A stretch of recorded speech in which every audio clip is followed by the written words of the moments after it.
brought to you by Silver Pumps. Top quality और consistent performance के लिए सिर्फ सिल्वर पंप्स, नाम याद रखना। ये बात तो तमाम मीडिया चैनल्स ने देखी थी कि अक्टूबर में हमारे जो ट्रांसपोर्ट मिनिस्टर थे उन्होंने इन बसेस का इनॉग्रेशन किया था और ये मोहल्ला बसों के नाम से 9 मीटर की बसें आई थी और 400 बसें हैं जिनकी पेमेंट पूरी तरीके से दिल्ली की सरकार ने की है। मगर उस समय ये बसें सड़कों पे नहीं आई थी। क्यों नहीं आई थी? क्योंकि मेक इन इंडिया की कंडीशन का वायलेशन हो रहा था। टेंडर में लिखा था कि जो कंपनी इन बसों को देगी वो ये सर्टिफाई करेगी कि इसके अंदर 50% कंपोनेंट जो हैं लोकली मेक इन इंडिया में बने हैं, जो कि इनके पास नहीं थे। तो हमारा ये सवाल है, जब अक्टूबर में इन बसों के कंपोनेंट मेक इन इंडिया को कंप्लाई नहीं कर रहे थे तो ये 6 महीने में कैसे कंप्लाई कर गए? इसकी जांच होनी चाहिए। क्या ये बसें यहाँ से दोबारा कहीं गई, इनके कंपोनेंट्स बदले गए? ऐसा नहीं है, ये बसें वहीं की वहीं खड़ी हैं। तो जो मेक इन इंडिया का कंप्लायंस 6 महीने पहले नहीं था वो अब कैसे हो गया? इसके अंदर हमें ऐसा लगता है कि बड़े लेवल पे कोई भ्रष्टाचार हुआ है और इस भ्रष्टाचार की जांच जो है सीबीआई द्वारा कराई जानी चाहिए। सर, पहलगाम आतंकी हमले के जवाब में कार्यकर्ता भारत ने पाकिस्तान से वस्तुओं के जो डायरेक्ट हो या इनडायरेक्ट हो आयात पर प्रतिबंध लगा दिया है। देखिए, मुझे ऐसा लगता है कि भारत की सरकार को अब समझना चाहिए कि जनता बेवकूफ़ नहीं है। आयात निर्यात के अंदर तो दोनों देशों का ही नुकसान होता है और सरकारों का कहीं पे भी नुकसान नहीं होता। यहाँ के कुछ बिजनेसमैन का नुकसान होगा, वहाँ के कुछ बिजनेसमैन का नुकसान होगा। आपने उनके कुछ यूट्यूब चैनल बंद कर दिए, उससे सरकार का क्या नुकसान हुआ? वो आपके यूट्यूब चैनल बंद कर देंगे। जैसे यहाँ के कुछ यूट्यूब चैनल वहाँ देखे जाते हैं, वहाँ के यूट्यूब चैनल यहाँ देखे जाते हैं।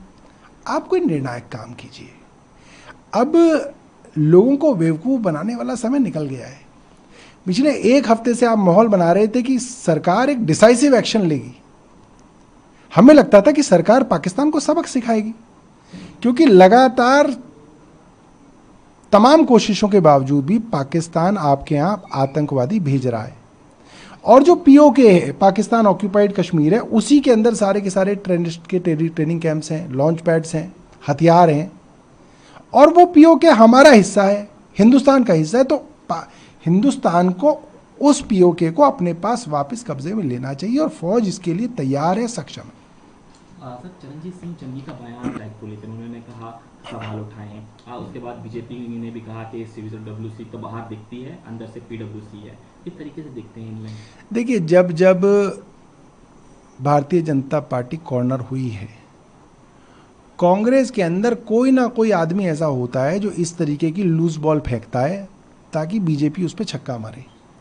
3 दिन से भारतीय जनता पार्टी के पास जवाब नहीं था। उनके आदमी ट्विटर पे नहीं आ रहे थे, क्योंकि कहाँ तो जो टैंक लेके घूम रहे थे अभी टेलीविजन स्टूडियो के अंदर। अब जो है कह रहे हैं कि नहीं साहब, हमारे ऊपर अमेरिका का दबाव आ गया। अरे तुम पे क्यों दबाव आ गया? और इस तरीके की चीज़ें जो है कांग्रेस की तरफ से बार बार क्यों होती हैं? क्यों भारतीय जनता पार्टी को कांग्रेस ऑक्सीजन देने का काम करती है? ये इस बात मुझे समझ में नहीं आती है। सर, भाखड़ा डैम जल बंटवारे नायब सिंह सैनी का बयान आया। उन्होंने कहा पेयजल के नाम पर राजनीति नहीं होनी चाहिए, हम वही मांग रहे हैं जो पहले हमें मिलता था। यह 2 करोड़ 80 लाख लोगों के लिए है। देखिए, मुझे लगता है कि भगवान ने नायब सिंह सैनी जैसे लोगों के साथ न्याय कर दिया। ये वही हरियाणा की निर्दयी सरकार है, निर्लज सरकार है, जो बार बार दिल्ली के हिस्से का पानी रोकती थी, बार बार उस पानी में पॉल्यूटेंट्स छोड़ती थी, जिसकी वजह से अमोनिया बढ़ता था। और जब दिल्ली के लोग इनसे मांग करते थे तो ये मजाक उड़ाते थे। आज ईश्वर ने इन्हें दिखाया है कि भगवान की लाठी में आवाज़ नहीं होती।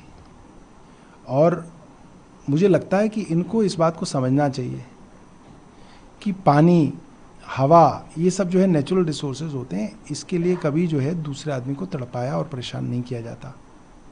और अगर इनको आज भी ये समझ में आ गई हो तो इनको सबसे पहले दिल्ली के लोगों से माफ़ी मांगनी चाहिए, क्योंकि इन्होंने दिल्ली के लोगों को बहुत परेशान किया है।